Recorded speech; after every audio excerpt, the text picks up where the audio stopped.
More seating, we have a little bit more. But we're really grateful for a packed house. Whether you can vote, whether you are a property owner, business owner, whether you live or work here, or you just care about Cloudcroft, I'm really appreciative that you're here.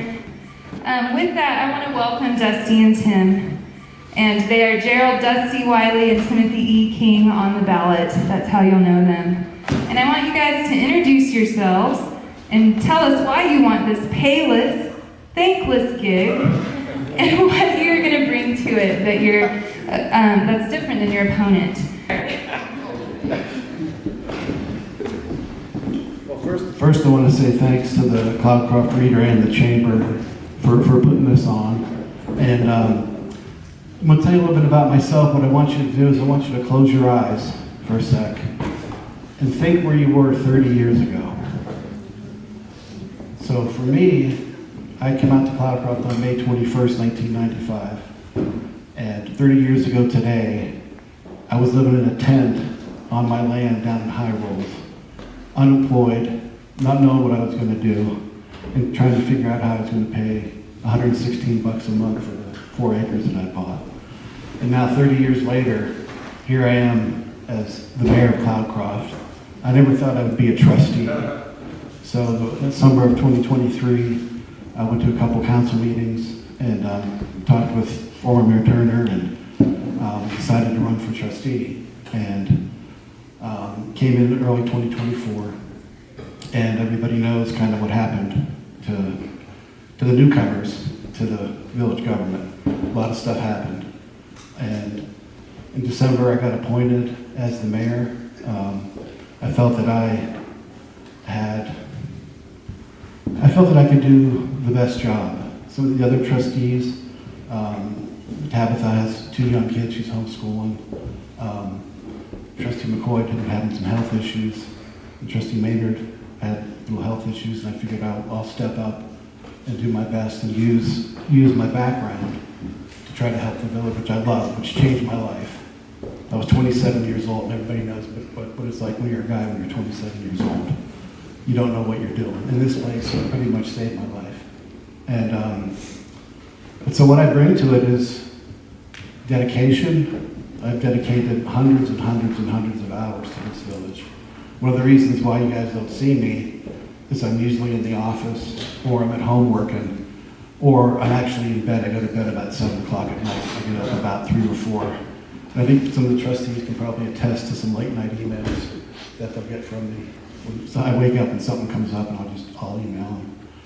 But I think we've made a lot of progress over the past 10 months. And I just want to continue that progress. I don't think that we've had a lot of issues. We've had turnover.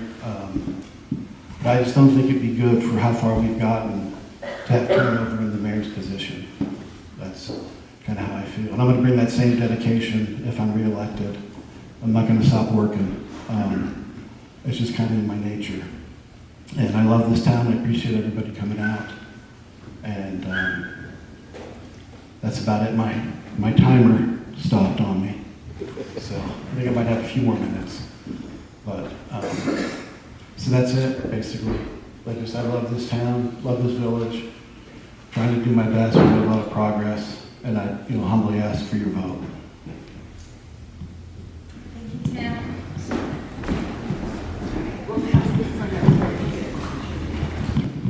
Well, good evening. I'm Gerald Dusty Wiley. I'm running for mayor of Cloudcroft because it's time for leadership that restores trust, accountability, and fiscal responsibility to our village government. 2 years ago, in the largest voter turnout Cloudcroft has ever seen, I finished as the 2nd highest vote getter for mayor. That tells me many of you have already put your trust in me. I bring years of experience in government and business management.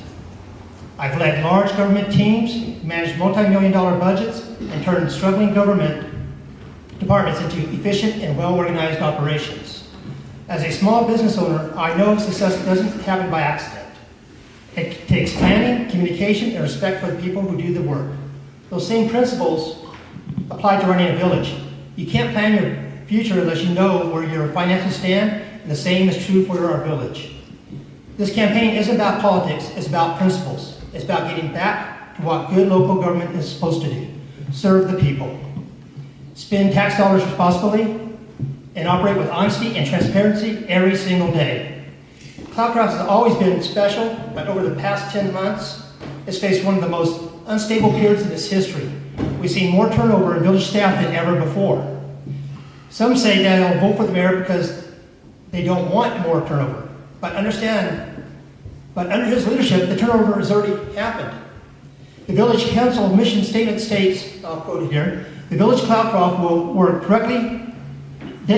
daily to build public trust through fiscal responsibilities while striving to meet the needs of the public with the funds of the municipality." End of the quote.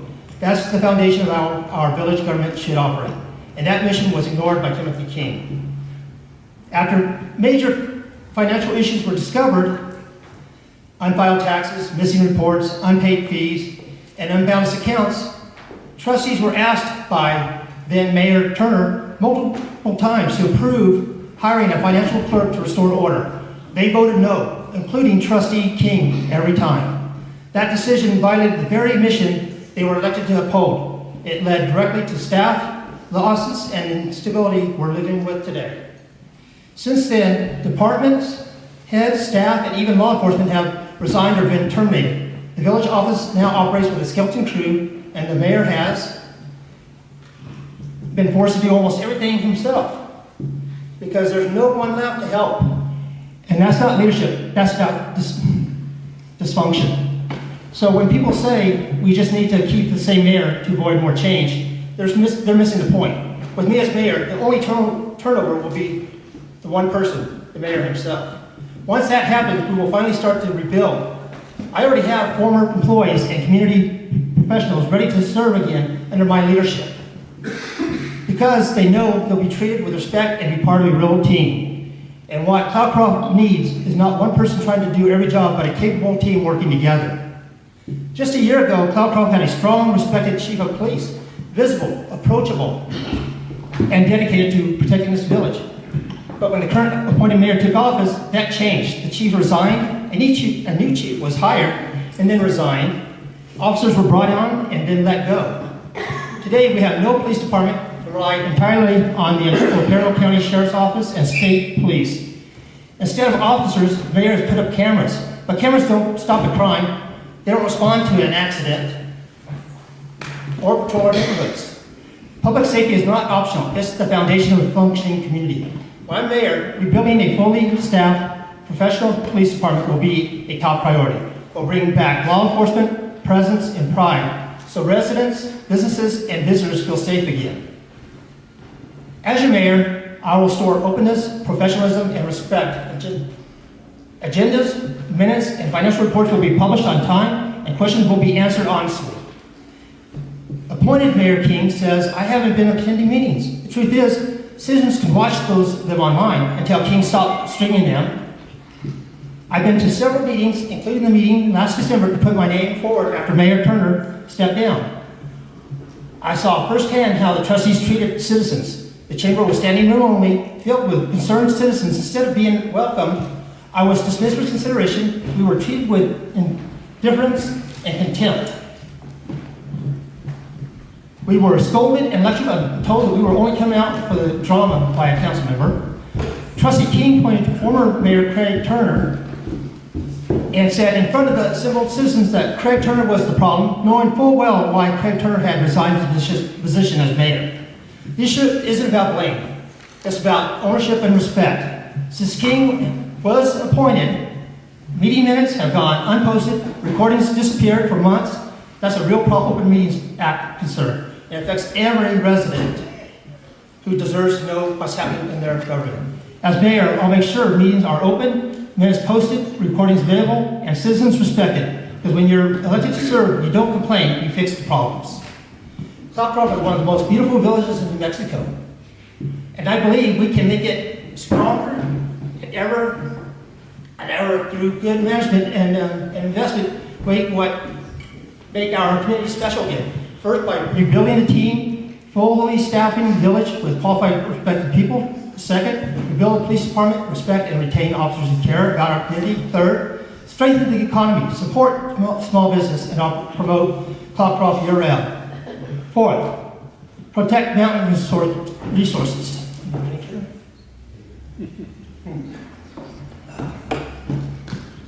Modernize infrastructure and water systems while protecting our forests and wildlife. 5, support recreational and community spaces. Continue improving Elevation Park, pickleball courts, and ice rink with consistent seasons. 6, make a government accessible, ensure online access, timely updates, and open communication. Cloudcroft's strength is its people, and when government respects that, great things happen. I'm running for mayor because I care deeply about this community and the people in it. I've listened to your frustration, your hopes, and your ideas, and now we know we can build a better, stronger, safer Cloudcroft together. This election doesn't come down to leadership, does come down to leadership. We've lost our police department, staff, and stability, but we don't have to lose hope. Cloudcroft's mission calls for fiscal responsibility and public trust, and it's time to bring that mission back to life. The only turnover Cloudcroft needs now is a new mayor, one who will build our finances, restore stability, and earn your trust again. My name is Gerald Dusty Wiley. I'm asking for your vote for mayor of Cloudcroft. Together, we restore financial responsibility, rebuild our team, bring back our police department, and return pride and purpose to this mountain village we all love.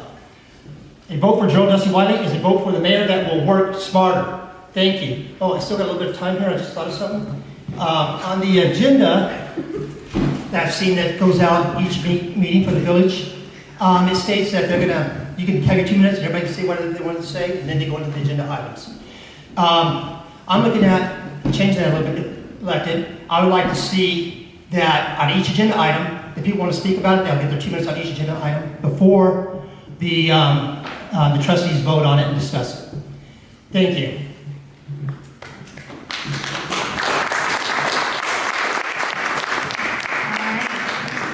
Thank you, Tim and Dusty. So we're going to open up for question and answer. What we will do is we will alternate who goes first, and then their opponent will have a minute or 2 for rebuttal, okay? If things are running long and it's time to move it along, I said I was the referee, I might red card you and we'll move on, okay? So be prepared for that. This will be my signal. I'll just come take the mic now.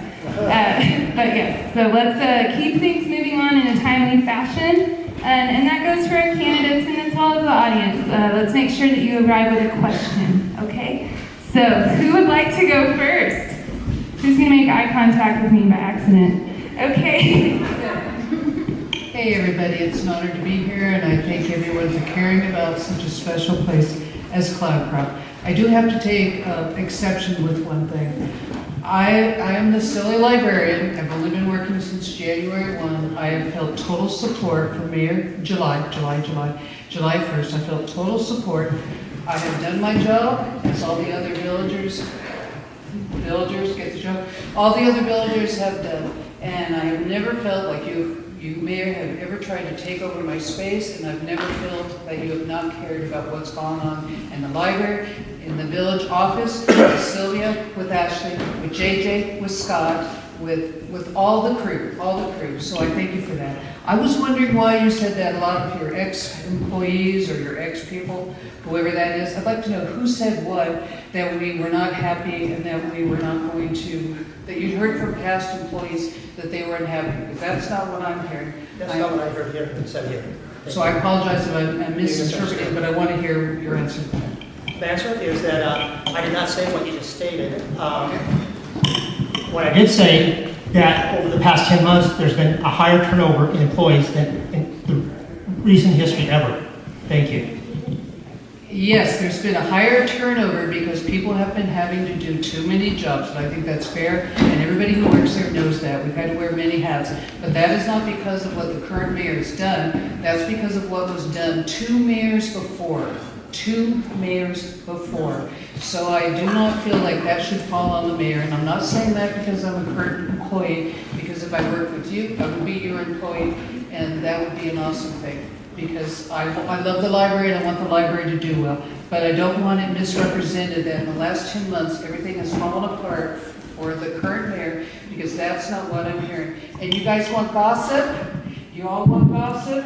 Come to the library. I hear it all. So if you want it, it's not always true, but I just want respect given, and you are lovely, and I'm not saying you're not, I'm just saying that in the last 10 months, things are better. And they may have had a person that have, if you want to ask me why people have quit, but it has not been because of mismanagement on the part of the mayor. And I'm sorry if I seem emotional about it. I really care about this city. I've lived here a year with my husband Jeff, a village, sorry, and I'm proud to be a villager, Norman.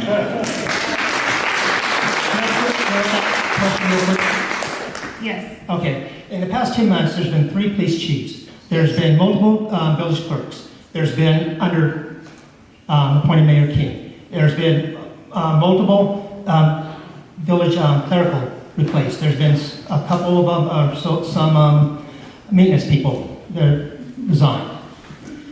Okay, 1. Well, I'm not really sure if I agree with those facts, because under Mayor Turner, 3/4 of the police quit in May of last year, and then the entire staff quit within about 2 weeks. The only person we had, thank God, was Laura Robertson from High Rolls. So I felt totally, I mean, the whole council felt horrible at what happened. I felt so bad for Craig. I was there on Memorial Day when he went and he found out a lot of the stuff had happened and had hundreds and hundreds of bills out in the chamber room. So I'll be quite honest, I disagree that the numbers are as bad. So right there, that was about 7 or 8 people that resigned within like a month. And then we had the clerk that was hired in July 1st of last year resigned on December 2nd. And then we had Mayor Turner resign on December 3rd. And then 10 days after I got elected, Chief Schoolcraft got appointed. Chief Schoolcraft resigned. It was like, thank you very much. Can I have another? You seconded your appointment, correct? Yeah, I did, because I can. And you might want to look into the Open Meetings Act about doing that for every item on the agenda. You might want to bone up on that a little bit. No, yeah. So I'm going to raise the mic to both, if you'll talk into the mic, that'll be really helpful so everyone can hear, okay? All right, do we have a question? Yes. All right, so this time we'll let Tim go first. Unless it's directed the other way. Hi, my name is Grover Sterling. I live in the village. I used to bowl here when I was a kid. I had a little teeny bowling balls. It was fun. I've noticed a steady decline in the video recording online, and now you can't access any of the recordings online to watch them. And there are a lot of residents that don't live here who are kept out of the loop because they can't go online and watch council meetings, zoning meetings, all meetings. I was a trustee for a very short period of time. I worked hard to get those cameras and microphones in there. I also bought some cordless mics, which hadn't been integrated. So I want to know from both of you, how do you feel about, would you champion going back into the ordinance and changing it so you can require recording from the front end where we can see the council members and the mayor, and the back end, and to buy a system to take our existing cordless microphones and plug them into the system with a PA, the very low-end PA, so that people out of state or in-state, or people that work here who want to watch the meetings and not be there, can actually hear. And I want to know, Tim, why did you change the system so that you turn the cameras around to the audience and you put it on a server that no one can watch any of the meetings unless you watch it live? That's my question. No, that's fine. I appreciate that. I would be for that, to actually change that, to make that mandatory. And then hopefully if I was reelected, I'd be able to get somebody to help with that. Because primarily, you can still watch the previous ones on Facebook, but Facebook came out, I think it might have been in February of this year, where they removed all of those previous meetings. So I've archived all of those meetings. And then the reason I went to Teams is because what we're trying to do is interact with a lot more people, like around the country if we get contractors and stuff, and we cannot do Facebook Live to have somebody come and call in and have them actually present anything. So that's why we went to Teams. But I'm totally for that. So what I'm hoping to get is actually all those archived ones going back to, I think, October of 2023, I think is when you started doing those meetings. They've all been downloaded and they're on our Microsoft 365. So it's been tough, and if you see me running around before the meetings, because I'm the only person doing it. So there's just a lot going on. And some of the reasons as well are the camera that you had purchased, or the village purchased. It was donated by a friend of mine. Oh, okay. That's a great camera, the Logitech meetup camera. It's really good. In the microphone, we can't hear anything. Yeah, I mean, believe me, That's microphones you can buy. So if I could clone myself, it would be done. But and the computer that all goes up, that was all donated by a company in El Paso. yeah, well, I donated all my time getting those 4 TVs put up. Well, let me ask you, why did you ghost me when I approached you and offered my services to help you with this whole thing? You're talking about it being alone. Why would you ghost me and not even reply with another thing? I think it was because I was too busy, to be quite honest with you. I didn't mean to be rude or anything, but I've been incredibly busy for the past 11 months, and that would be the reason why. So I apologize right now. And I didn't know if you still lived in town. So, is that a good answer? Let's see, Dusty, do you have anything to say about the filming? First of all, I agree with everything that Grover just mentioned about the system. I've been watching the last few of these showed online. I've watched them, and it's backwards. We're watching, I'm there and I'm watching the people out in the audience, the 2, 3, 4, 5, 6 people that show up. That's not what it's about. It's about when I want to see the trustees, how they're interacting with each other, the mayor, what's going on. I don't want to see, I'm sitting out in the audience, I'm scratching my ear or whatever. I want to see the reactions, how they're talking to each other, how things are going on. And I agree, we need to have something before. The system is there before, I love it. Maybe there's reasons it was changed, but it should be going back at some point that way where anybody can watch it at any point in time.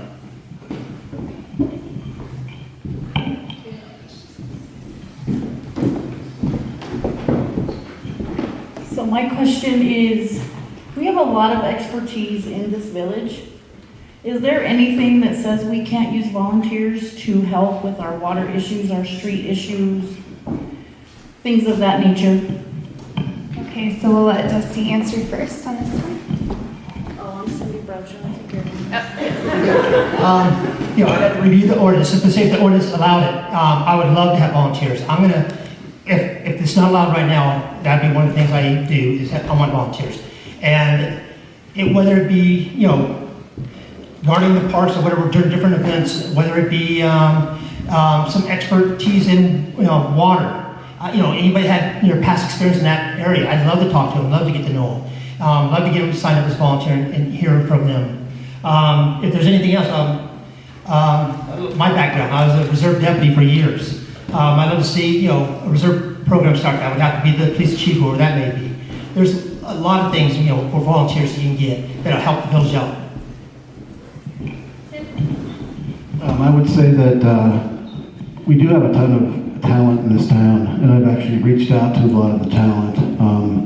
And Leadership Cloudcroft, to their credit also, in developing Leadership Cloudcroft, tried to tap into a lot of the talent in town. And there really is nothing against us using volunteers, but one of the issues you have to kind of worry about is liability. So we had a water meeting earlier this year, I think in March, and people were bringing up when we had the water leaks about having a service of volunteers go out. But just one issue we have to be careful of is a volunteer doing something and then getting hurt and then the village being liable. But I'm totally for the volunteer stuff. Actually, I have, I always space your name. Rick signed up. We have the library, our Team Cloudcroft licenses. So he's actually helping me now. We haven't had a lot of time to get together to do it, but helping with the planning and zoning. So one of my biggest goals to include volunteers is to get people to update our systems. So we don't have we have a planning and zoning, 2 books that if they burn, nobody knows what the planning and zoning going back to like 1909, 1900. It's ridiculous. They're in the safe because if they're gone, they're gone. So my goal has always been to include volunteers and update our systems. You've already answered that. Okay. Well, then I have a question. Sorry, guys. What I'd like to know is, we currently have one community officer who's at the academy, and other than that, we don't have any other officers. So what is your plan for Cloud Cross Police Department? How many officers? What is the structure? What does that look like? So we'll start with Tim, and then we'll go to Dusty. Well, I would say we do have Allie in Hobbs right now. She'll be done in December. Then she has to do her field training down in Alamogordo with the sheriff's office. But I would say to have a department of no more than 4, including a chief, and I'm thinking possibly 2 to 3 total, because I don't want to go over like 30% of the budget. Because what happened last year was our budget with 4 officers and the chief was I think 45 to 47% of the budget, and that kind of led to I think why 3 out of the 4 left, and then the whole issue with the schedule.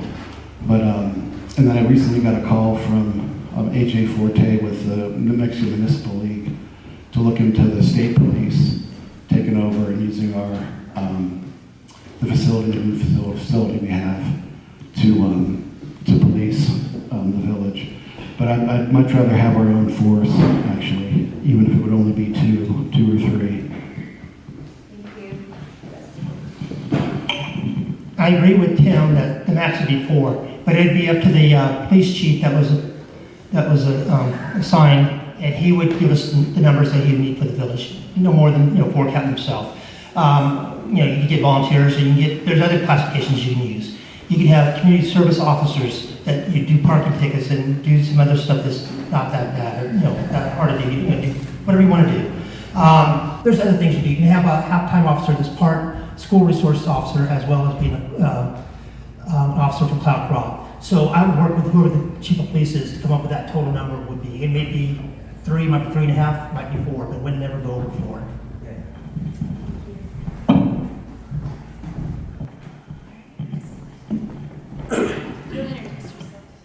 Hello, guys. I am so glad y'all are up there and I'm not. Both of you are wonderful people. We respect your gift to this community that you'll even offer yourself up. I have a question for you. You're going to face a budget issue as soon as you get into office. If your budget choices, you end up with 2 different directions you take the village to satisfy budget demands. One is you either raise the burden on existing taxpayers, or you're going to increase the tax base itself. I'd like to ask, which one would you favor? So we'll start with Dusty. What was the question? Can you repeat the question? You're going to face budget demands. We know that. It's always, there's never enough money. Are you going to favor raising the taxes on the existing tax base? Or are you going to favor increasing the tax base, which means increasing it? If you increase the tax base, you encourage more taxable property to be available.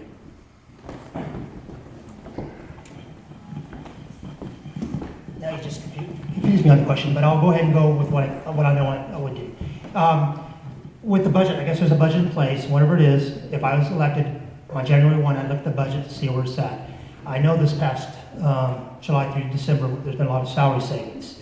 But yes, I'd be looking at all, different places where you can increase revenue. And that might be going through, with the Parks and Recs over there committee and getting stuff going with the, like I've seen recently with the ice skating rink where you got, not this year, but next year. It'll be 6 months out of the year. So that will bring in more revenue because you're going to have more tourists here more often, which will increase your tax base because they'll be spending their money here. I'd be also, looking at all the different, just as, the past, since 2020, all our costs have skyrocketed.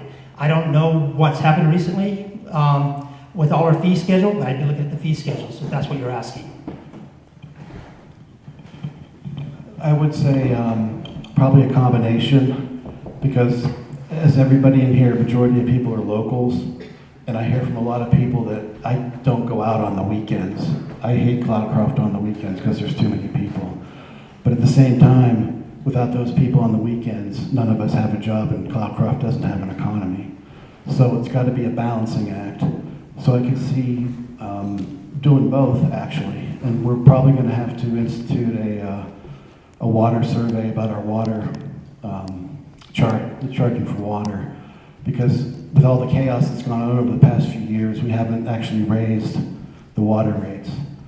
So I'm going to be contacting an organization to see if we can get that moving here soon. And then with tourism, I mean, I said, if we don't have tourism, we don't have an economy. But I know that there are available homes and lower lots. So to increase that tax base would be a good thing.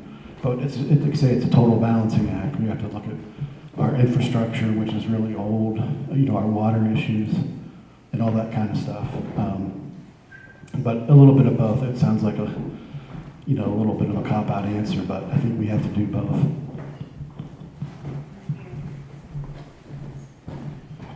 I have a question. The last time we were all in this space, or a lot of us, was for the fire forum.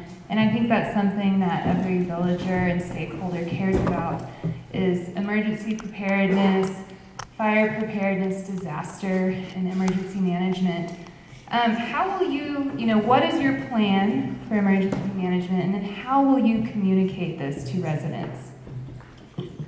That me first.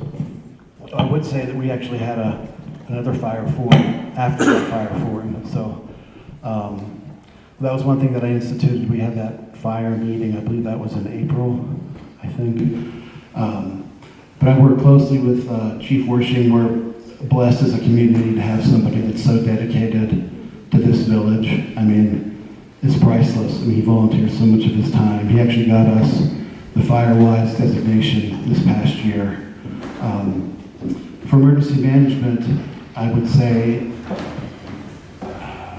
Chris is gonna laugh at me, but getting information out to the people through technology and digital means, so that everybody's on the same page if an emergency does happen. And then in general, myself, Dusty brought up that I put up the cameras, and I did put up the cameras because we don't have police. I also put in 20 locks into our village office that are coded to each individual, so we know who's going where when they come into the office. So that office is incredibly secure, along with the library. But that's probably about it, I would say. I agree a lot. We'd be communicating with the chief of the fire, Eric Wershing. You'd also be communicating with the OES. They'll be leading everything. It won't be the mayor doing it. He may be helping out, trying to get things going. But with technology, like he's talking about, I know in California when we had different things go on, guess what? First thing that goes down, phone service, cell phones. Everybody's calling everybody. You can't get through to anybody. That's not, having technology like that's not going to help. You're going to have a location that's a safe zone in Cloudcroft, maybe, and then from there, then direct them, but everybody's going to be going one direction, and which way the fire's going. Because we only got basically 2 ways out. So the fire's coming, from the west, we'd head east. The fire's coming from the east, we'd head west out and try to get everybody out as best we could if it was a major fire. Do we have any other questions?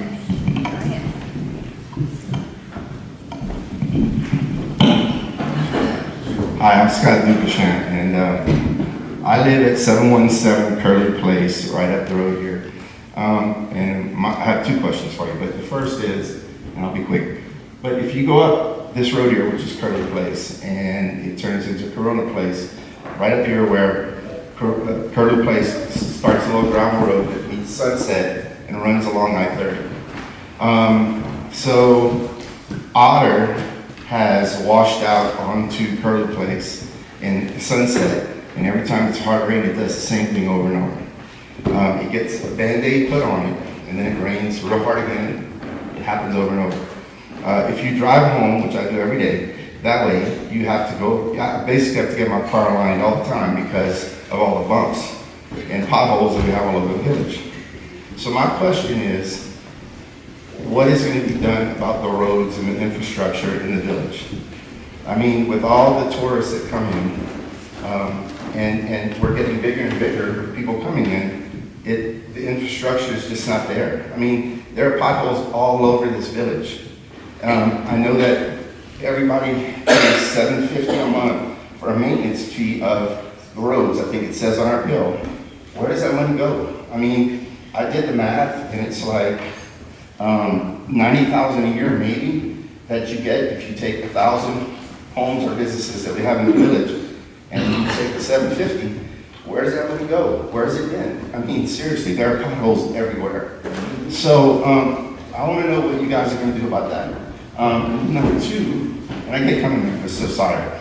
But the second thing is, for all the businesses, I mean, the streets in front of all the businesses down in the borough, I walked to the post office today, to the village office, to the bank, you should see all the trash in every single parking lot. Cars run over it, it just stays there forever. There's a trash can that's by the old ski lodge place sitting there. I think there was some glass that was broken a couple days ago. It's just sitting there. I don't know if it's been cleaned up yet, but that stuff people see when they come into this village. It's first impressions. I mean, why doesn't anyone take the initiative to get a street cleaner, clean that stuff up? Do we not have staff that can do that? I mean, I know from the boardwalk on, or in front of our businesses, we clean that area, but we don't necessarily clean the streets and parking spaces. But let's make this village what we all say we want it to be, but it seems like we're not doing that. And the roads need to be, something needs to be done.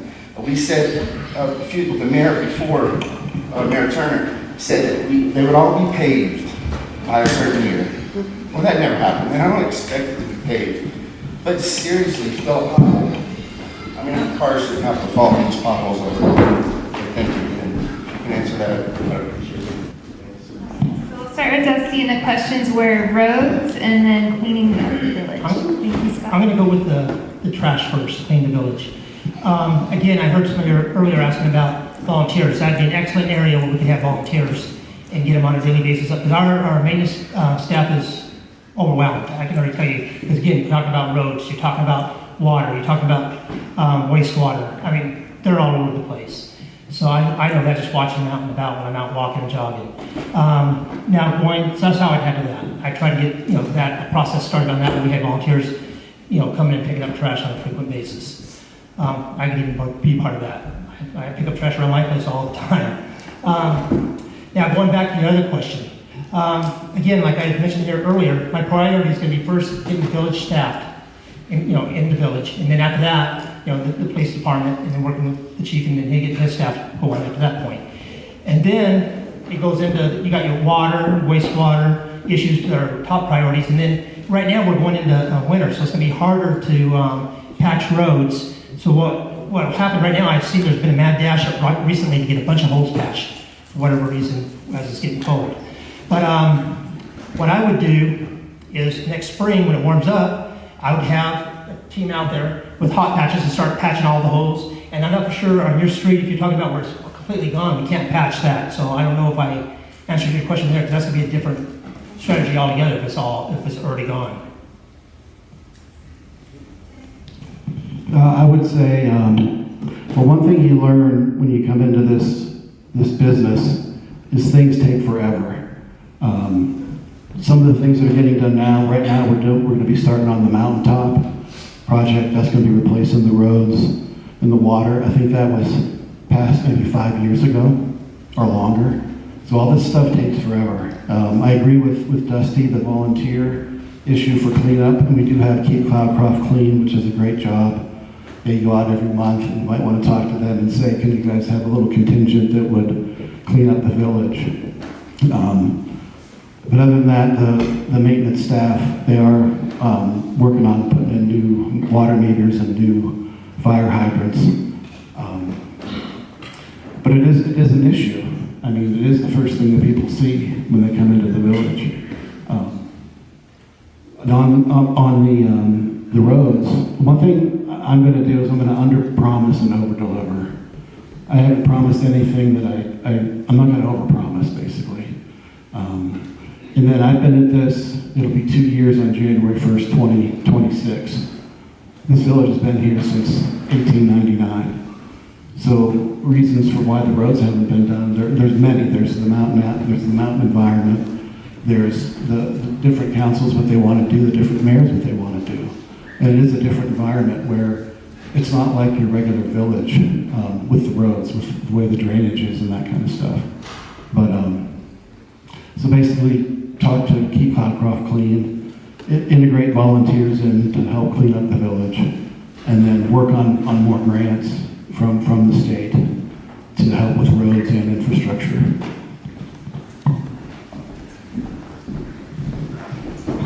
So I've got a question for you, and we'll start with Tim. Can you give a specific example of a collaboration or a conflict that you've handled well? Collaboration, I guess it would be with Matt Willett of the Parks and Rec. We worked together with Cody Herman from Southwest Sports Solutions to work out that lease for the ice rink. And Matt totally stepped up. He totally stepped up and did a ton of work. We both worked really hard to try to get that to happen. And conflicts,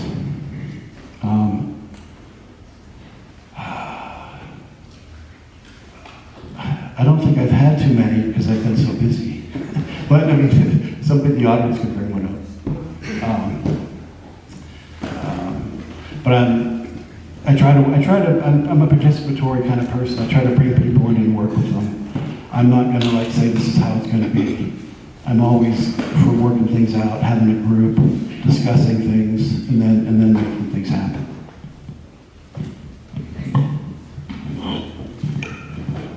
Okay, well, I'll go back to conflicts or anything. First of all, I'll listen to what people have to say. I'll ask questions, and then I'll respond back to them. But using that, it seems like there's conflict all the time between my employees. I'm dealing with that daily. For one reason or another, what I do is I pull them apart, I talk to them separately, find out what they thought the conflict was, what the problem was, and I'll talk to and listen to them, and then I'll say, okay, I'll get back to you. I'll go talk to the other employee, same thing. I'll say what happened, I'll listen to them, and then I'll give them some feedback on what the situation was, and then we go from there. You gotta work with everybody. You gotta respect people, and they gotta respect each other for everything to work to be a leader.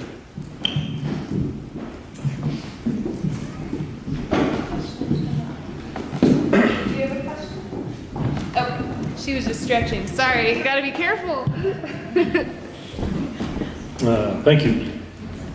In recent years, we've had a lot of discussion on the source of income for elected officials.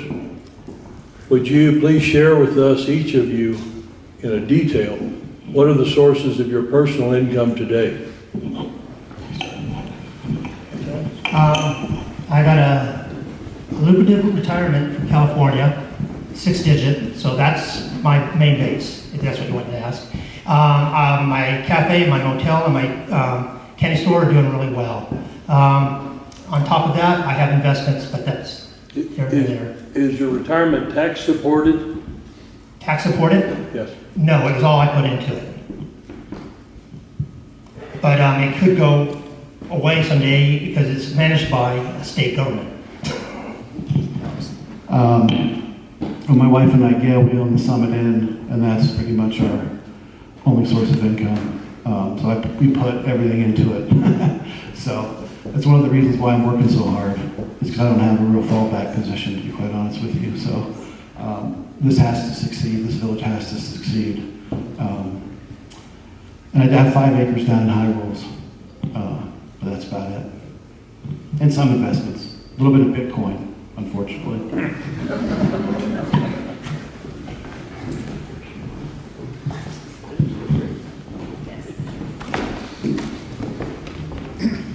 Hey, gentlemen. Thank you to both of you for coming. So my question is regarding fire.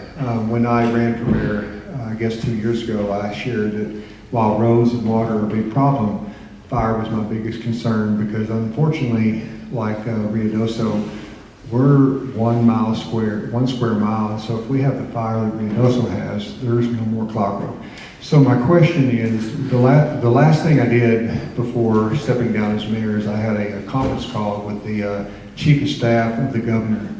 And while the governor doesn't control federal land, she can influence. My question to you guys, what can you do to help get the village around, the surrounding area around our village cleaned up? Because again, if a fire like Ruidoso occurs, it will be catastrophic. So my question is about fire and how and who can you influence to get our village cleaned up around it?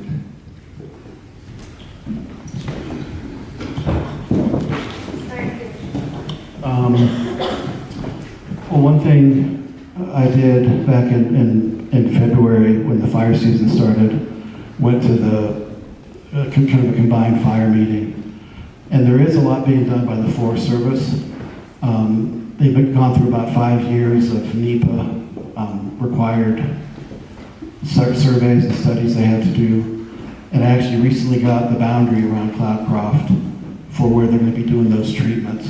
So the forest is a place, definitely a place to start. It's just with the forest, those things take forever. If you want to stick a shovel in the ground, it takes you 5 years to do anything. The other side is like the national or the non-federal lands grant that the village got that Eric Wershing was heading up with the state, where we can get areas within the village cleaned up for no cost. And then with the federal government, there was a recent change in the law for safe pipeline right-of-ways, where now they can go in and cut down trees they weren't able to cut down before. And one thing that I did when I was mayor was I brought attention to the Toboggan Canyon that a lot of people knew about for years, where OCEC wasn't able to get their vehicles across to cut their trees down. If any of you guys saw that, the new movie Lost Bus, you saw that in California. There was that issue with California Power and Light. And that caused that fire. But kind of pushing our state representatives and senators and the federal government and dealing with the local Forest Service. And last thing is one thing that we did do in the village, because we can't expect everybody else to do it for us. So we had that cleanup in May where we collected 98,000 pounds of debris in the village. And we'd like to try to use that to influence the insurance companies that are pulling out of Cloudcroft due to our fire issues.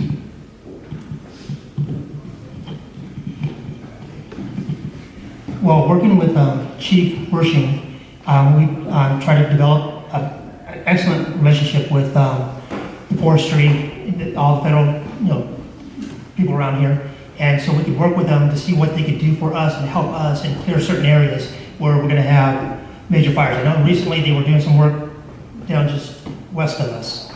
So I hope to see that continue, but we need to make sure we have good working relationships, with them and not, having any kind of bickering between us.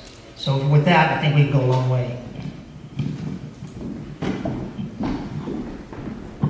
So we at The Reader put out a survey before this event and asked, solicited questions. And many of the respondents are actually here in the audience asking their own questions, which has been really wonderful. But I did want to ask, one of the themes that came through was devoted to tourism. So what does growth look like to the village for you, and how do you balance the interests of locals and visitors alike? So we'll start with this. The village is limited.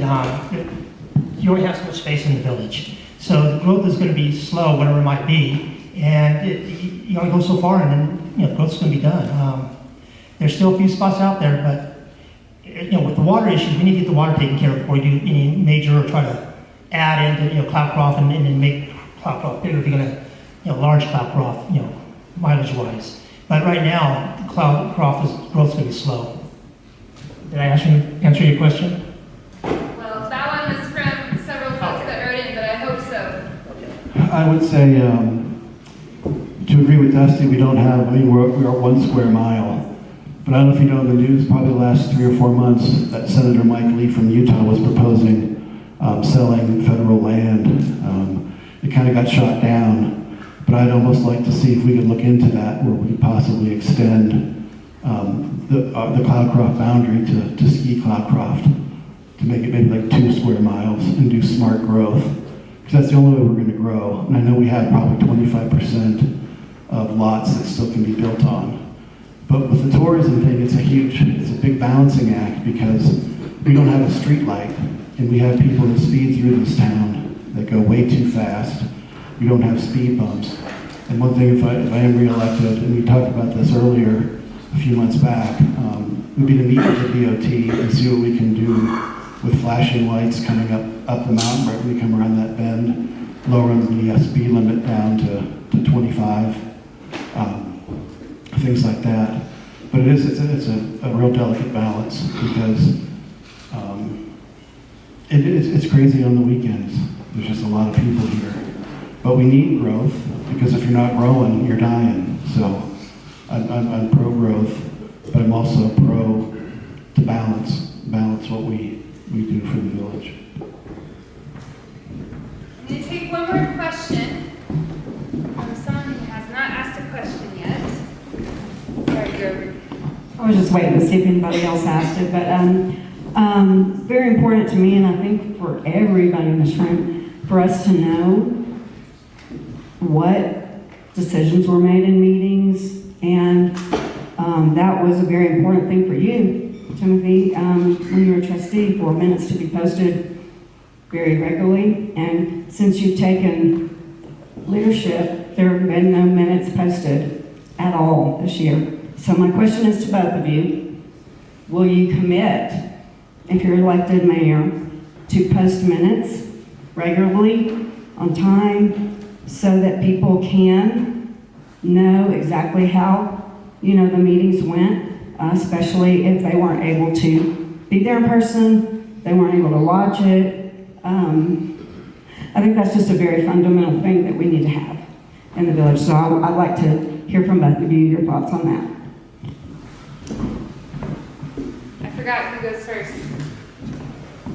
All right. I would say the interesting thing is, I was the person that wasn't able to post minutes last August when I was a trustee, because our previous clerk and nobody else in the village would post them. So I kind of became the webmaster and the head of the village Facebook site, and I posted as much as I could.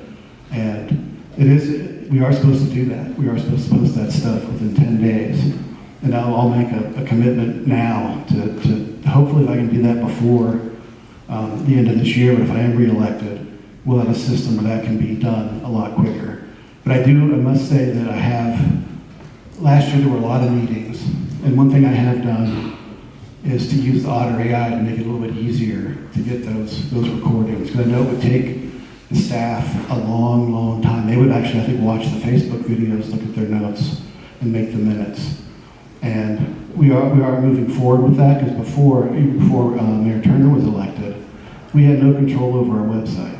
It was controlled by Spectrum. We'd have to call them to have them do stuff. If it fit their schedule, it did. If it didn't, stuff wouldn't get put up. But I would commit to that totally. As in my speech earlier, I'm committed to minutes going out in a timely manner. I'm committed to make sure the agendas for the meetings are not done Saturday night at 7 o'clock at night or 6 o'clock at night after everybody's gone to bed, and then the meeting's on Monday. And they'll be out 3 business days or better ahead on most meetings, unless there's a special meeting where it was more timely, it was needed to be right away. But the meetings are going to be like they used to be in the old days. You usually go up on a Wednesday or Thursday and be able to see what the agenda was. And so you can prepare yourself on that following Tuesday for the meeting. But yes, that was part of my thing. I am gonna make sure everything's done in a timely manner. And there are gonna be, everything's gonna be filmed, as I think Grover had asked earlier. I don't know all the ins and outs. I think the system that we have now, it's not doing well because you can't hear. Like Trustee Hamilton was out of, visiting his daughter because she just had grandbaby. We couldn't hear a word he was saying. And then they tried to help it. It was horrible.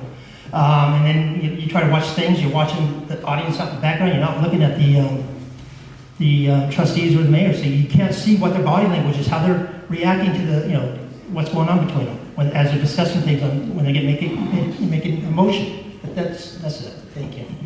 Hannah, I know that you, Lightning round. I have one quick question. It's so important to everybody around here.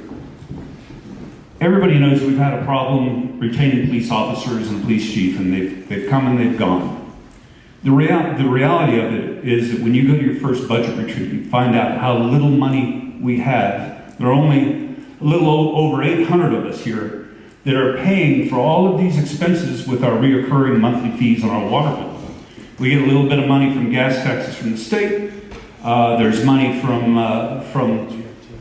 the hotel fees and from the lodges, but they really don't amount to much. So as a mayor, you're going to have to make a very, very difficult question, because everybody here wants full coverage. They want police 24/7, and we can't afford that. We don't have the money. So, and the last time we had a system going, we've never had full-time coverage. It's always been part-time coverage. There's been a police officer here part of the time, and we can call up sheriff from Alamogordo. So you're going to have to make a tough decision. It is A, to go on a cutback system with part-time, which is all we can afford. I know everybody. I want a Ford Raptor Bronco. I can't afford it. We can't afford full-time police. So you're going to have to make a tough decision to tell the people an unpopular answer. You can't have what you want, okay? You're going to have to make that decision. Or you're going to have to come up with more money. So how are you going to, which way are you going to go on both of those? Where you get the money, and what are you going to tell the people?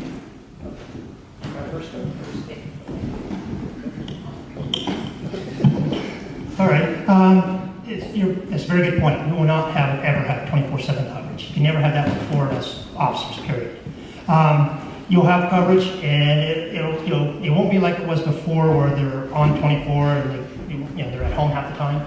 There's going to be coverage where it's going to be like, that's again. If I'm elected, it'll be the police chief that makes the schedules, but it'll be something like 6 to 12 at night, or 10-hour shifts to 12-hour shifts, 4 days a week. The officers work.